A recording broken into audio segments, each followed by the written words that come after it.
DD किसान, बदलते भारत की शान।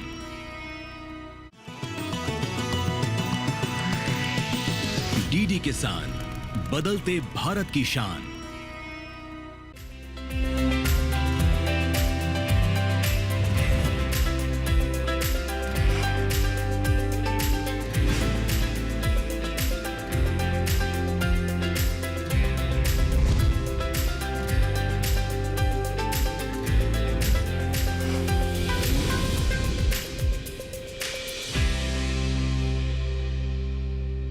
नमस्कार, आप देख रहे हैं दूरदर्शन किसान चैनल। मैं आदित्य शर्मा सफल किसान कार्यक्रम में आप सभी का स्वागत करती हूँ। किसान भाइयों बहनों, हमारा ये कार्यक्रम खास है क्योंकि इसमें हम आपको देश के अलग अलग क्षेत्रों के जो हमारे सफल किसान हैं उनसे मिलवाते हैं, उनकी दास्तानें आप तक पहुंचाते हैं। बता दें, आज की हमारी इस कड़ी में हम आपको लेकर चलेंगे उत्तर प्रदेश के मुजफ्फरनगर की ओर, जहां पर रहते हैं पेशे से कृषि वैज्ञानिक लेकिन हमारे सफल किसान जितेंद्र कुमार, जो अपने क्षेत्र में प्राकृतिक रूप से गन्ने का उत्पादन ले रहे हैं और इसी प्राकृतिक मिठास से वो कई तरह के उत्पाद तैयार कर रहे हैं और उनकी बिकवाली करके अपनी आय को लगातार बढ़ा रहे हैं। उनके इन्हीं प्रयासों के चलते अन्य किसान भी उनसे प्रेरित हो रहे हैं। तो फिर आइए उनके इस सफर को जानने के लिए रुख करते हैं उत्तर प्रदेश के मुजफ्फरनगर का।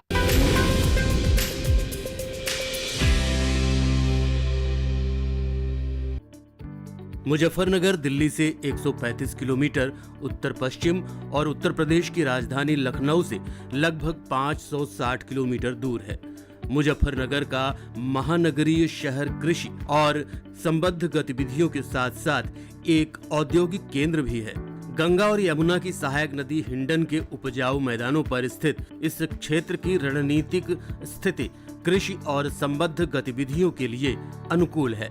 मुजफ्फरनगर का पूरा क्षेत्र भौतिक और जलवायु परिस्थितियों से भरपूर है, साथ ही पर्याप्त वर्षा भी है। यही कारण है कि यहाँ कृषि विकास को बढ़ावा मिला है। मुजफ्फरनगर जिला नकदी फसलों के साथ साथ गेहूं, बाजरा, मक्का, जौ, आलू और दालें जैसे खाद्यान्न यहाँ के बड़े हिस्से में उगाया जाता है।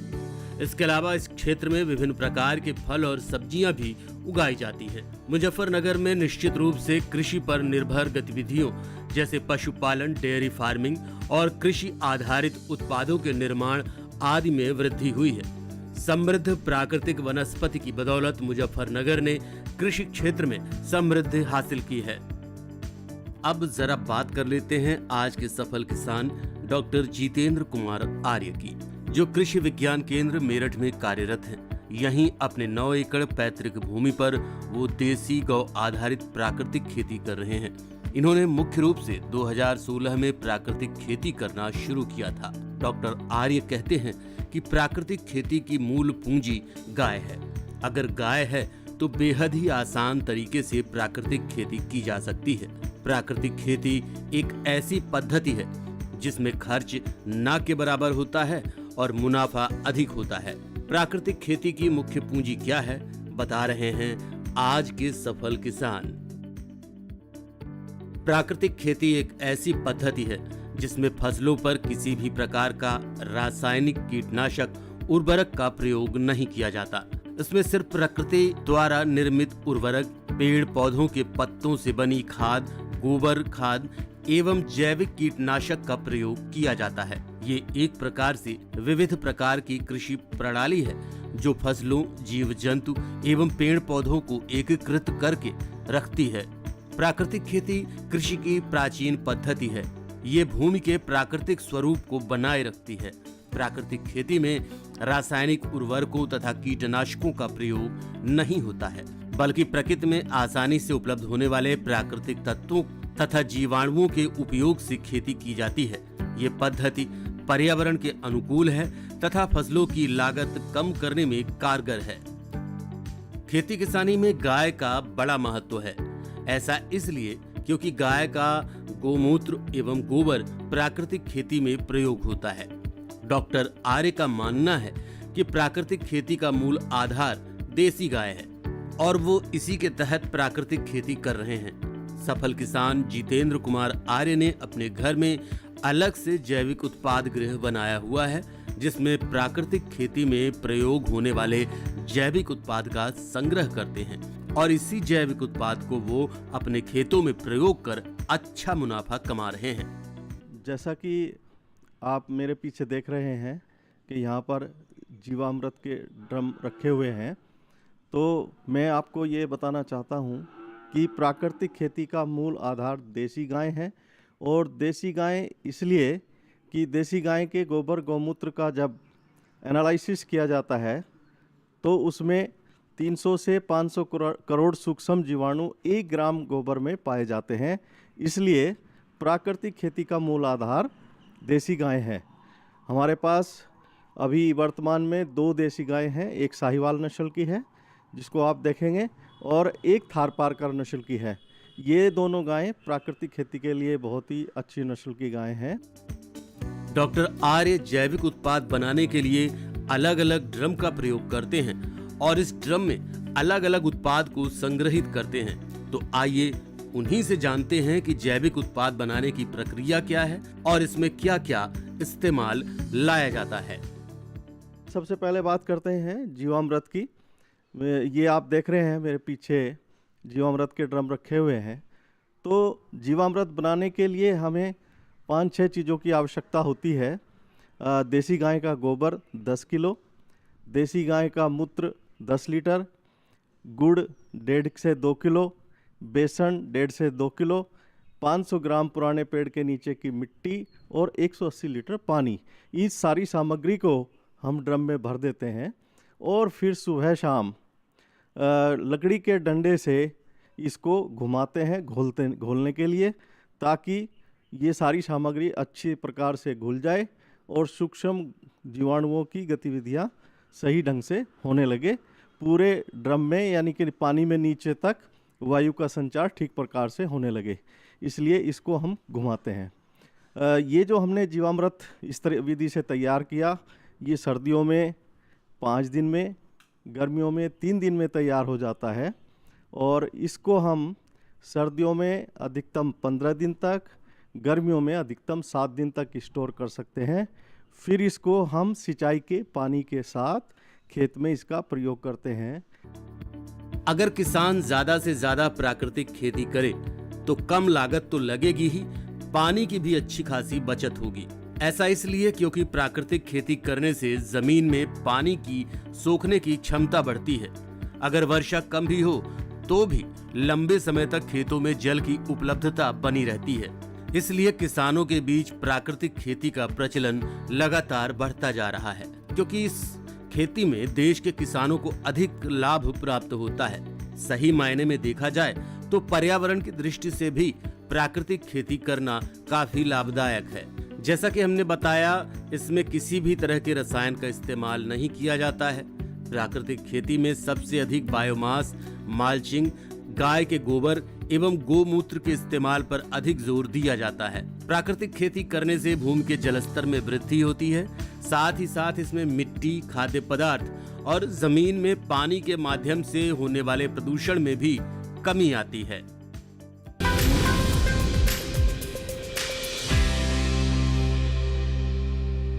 फिलहाल कार्यक्रम में रुक रहे हैं एक छोटे से ब्रेक के लिए। आप कहीं मत जाइए। ब्रेक के बाद हम जानेंगे जितेंद्र कुमार जी ने कैसे अपने सफर की शुरुआत की और उन्हें किस तरह का बदलाव महसूस हुआ है। बने रहिए दूरदर्शन किसान पर, देखते रहिए कार्यक्रम सफल किसान।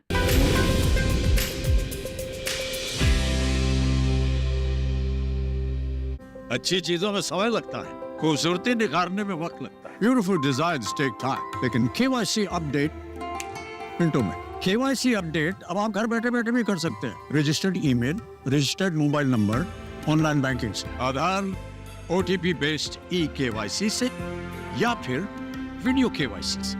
यहाँ तक कि अकाउंट भी घर बैठे बैठे खोला जा सकता है। आरबीआई कहता है, इन्हीं से सुनिए, जानकार बनिए, सतर्क रहिए।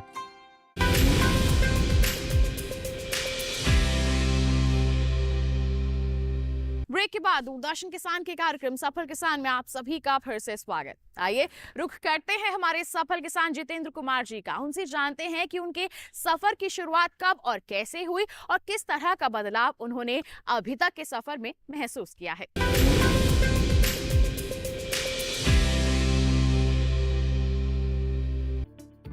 जितेंद्र कुमार आर्य को प्राकृतिक खेती करने का आइडिया तब आया जब उनके बेटे गुरुकुल कुरुक्षेत्र से पढ़ाई कर रहे थे।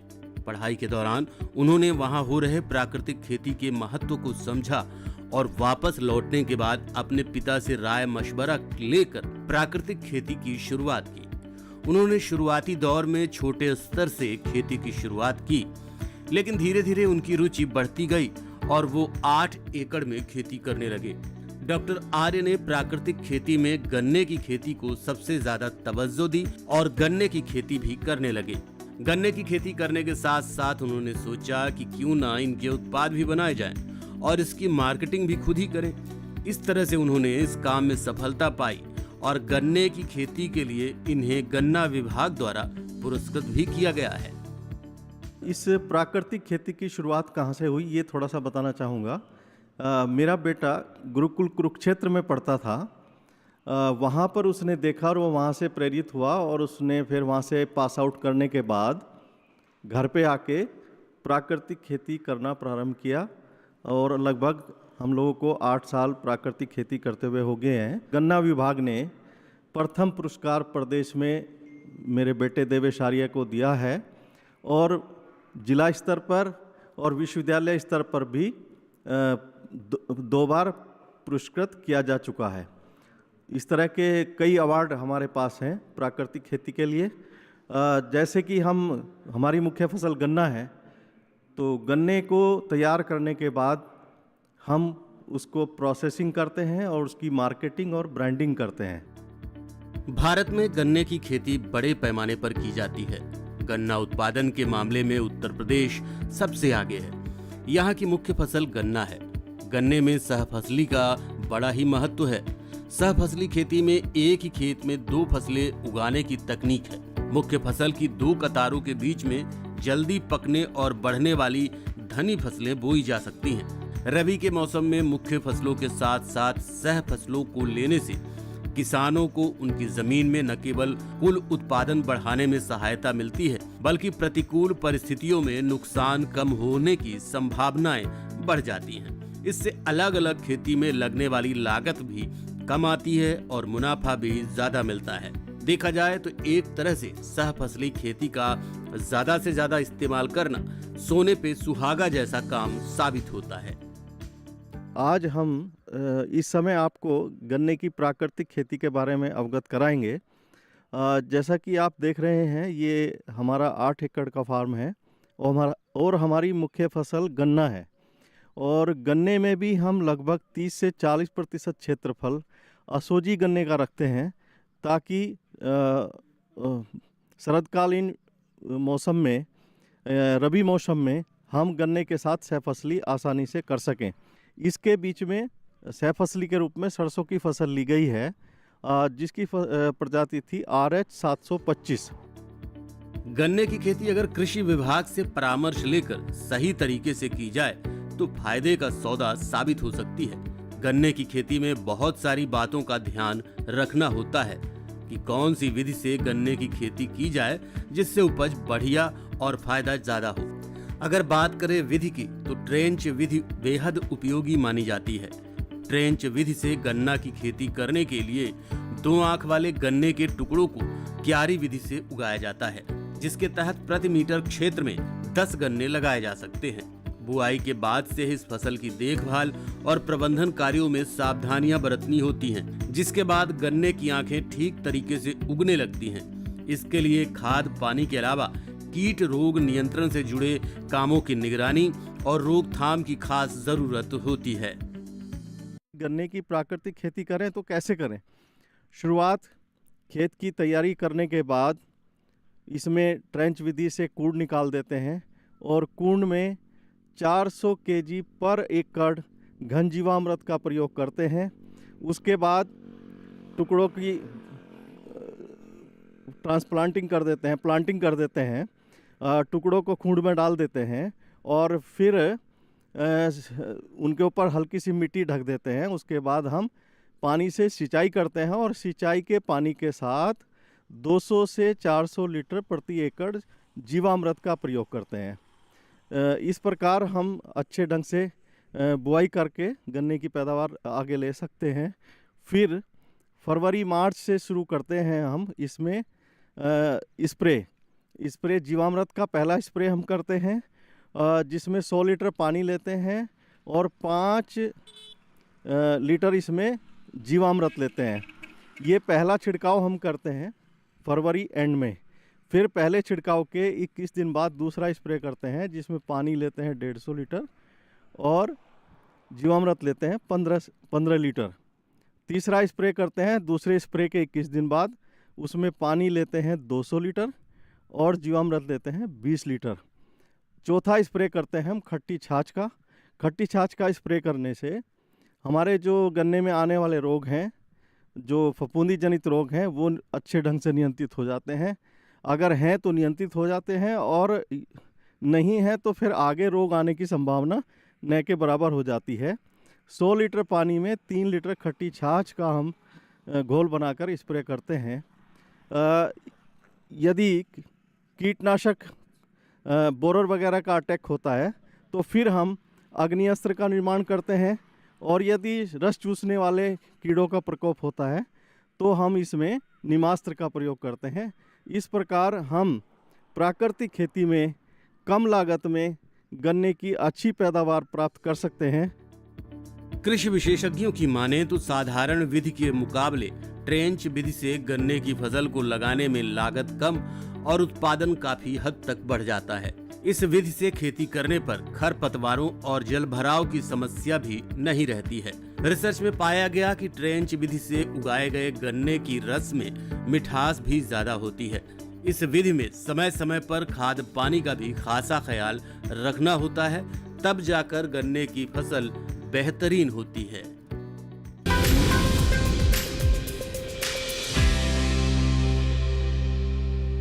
यहाँ वक्त हो चला है एक और छोटे से ब्रेक का। आप कहीं मत जाइए। ब्रेक के बाद हम जानेंगे कि किस तरह से हमारे जो सफल किसान हैं जितेंद्र कुमार, वो तरह तरह के उत्पाद बना रहे हैं, अपनी आय को किस तरह से वो बढ़ा रहे हैं और साथ ही अन्य किसानों को भी प्रेरित कर रहे हैं। बने रहिए दूरदर्शन किसान पर, देखते रहिए कार्यक्रम सफल किसान।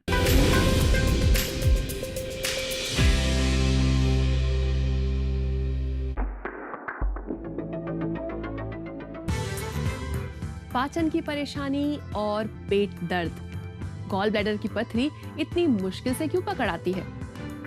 मंथन प्रत्येक शनिवार प्रातः 9 बजे डीडी नेशनल पर।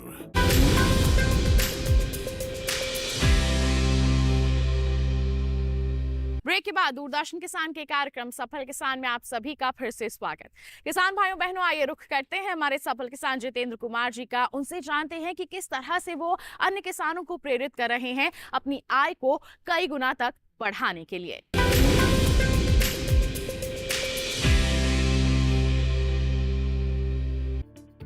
प्राकृतिक खेती के मामले में डॉक्टर जितेंद्र कुमार आर्य इस जिले के ब्रांड एम्बेसडर बन चुके हैं। इनको देखकर आसपास के किसान इनसे प्रशिक्षण लेने भी आते हैं। कुल मिलाकर देखा जाए तो इनका फार्म प्रशिक्षण सेंटर बन चुका है। इनके फार्म पर मुख्य रूप से गौ आधारित खेती ही की जाती है। इसमें रसायनों का प्रयोग बिल्कुल भी नहीं किया जाता है। नजदीकी कृषि विज्ञान केंद्र के वैज्ञानिक इनके फार्म पर हमेशा भ्रमण के लिए आते रहते हैं। कृषि विभाग के अधिकारी बताते हैं इनका फार्म पश्चिमी उत्तर प्रदेश में एक मॉडल का काम कर रहा है। ये कृषि फार्म एक ऐसा कृषि फार्म है जो इस जिले के लिए, पश्चिमी उत्तर प्रदेश के लिए एक मॉडल का काम कर रहा है। वर्ष 2016 से इस कृषि फार्म पर गौ आधारित प्राकृतिक खेती कर रहे हैं देवेश आर्य जी और उनके पिता श्री जितेंद्र कुमार आर्य जी। मैं लगातार इस फार्म की विजिट करता रहता हूँ। जैसा कि अभी आप पीछे बोर्ड भी देख रहे होंगे कि हमने यहाँ गन्ने में सरसों की मतलब इंटरक्रॉपिंग कराई थी, जिसके उपज बहुत अच्छी रही है। तो मैं इस कृषि फार्म के लिए, और भी किसान हमारे कृषक भाई यहाँ आते रहते हैं जो यहाँ आके काम सीख कर जाते हैं। कृषि विभाग एवं सरदार वल्लभ भाई पटेल कृषि एवं प्रौद्योगिकी विश्वविद्यालय किसानों के हित में प्रशिक्षण एवं अन्य कार्यक्रमों के माध्यम से किसानों को जागरूक करते रहते हैं। उन्हें तरीके सिखाते हैं कि कैसे खेती में कुछ नया किया जा सके। कृषि विज्ञान केंद्र एवं कृषि विश्वविद्यालय के माध्यम से किसानों की खेती से संबंधित प्रमुख समस्याओं का उपचार किया जाता है। कृषि वैज्ञानिक किसानों को बताते हैं कौन सी तकनीक सर्वश्रेष्ठ होगी। आमतौर पर स्थानीय कृषि विश्वविद्यालय के साथ जुड़े हुए ये केंद्र भारतीय कृषि अनुसंधान परिषद और किसानों के बीच अंतिम कड़ी के रूप में काम करते हैं। प्रसार निदेशालय कृषि विज्ञान केंद्र के माध्यम से तकनीकी हस्तांतरण में अपना योगदान दे रहा है, जिसमें हमारा जो मुख्य रूप से हम जो खेती में लगे किसान भाई हैं उनके लिए, महिलाओं के लिए और खेती में युवाओं का रुझान बढ़ाने के लिए हम तकनीकी रूप से उनको सशक्त बनाने में लगे हुए हैं, जिसमें मुख्य रूप से अगर हम कहें तो क्रॉप रेजिड्यू मैनेजमेंट, क्योंकि फसल अवशेष प्रबंधन की बहुत आवश्यकता है पश्चिमी उत्तर प्रदेश में, जहां पर धान और गेहूं का फसल चक्र है और गन्ने में भी है, जहां पर पराली जलाने की बात होती है, गन्ने की पत्ती जलाने की बात होती है, वहां पर हम किसान भाइयों को जागरूक करने का कार्य कर रहे हैं। और बहुत सारी ऐसी तकनीकी है जिससे जल को बचाया जा सकता है, ड्रिप इरिगेशन है, स्प्रिंकलर है, उसके बारे में भी उनको बहुत सारे अवेयरनेस प्रोग्राम के माध्यम से जागरूक किया जा रहा है। डॉक्टर जितेंद्र कुमार आर्य जैसे किसानों को देखकर दूसरे किसान भी इनसे प्रेरित होकर इनके जैसा प्रगतिशील किसान बनना चाहता है। हर किसान की इच्छा होती है कि उनकी फसल का बेहतर उत्पादन मिले एवं थाली में शुद्ध आहार मिले। इन सब बातों को ध्यान में रखते हुए प्राकृतिक खेती किसानों के लिए बेहद ही लाभकारी साबित होगी।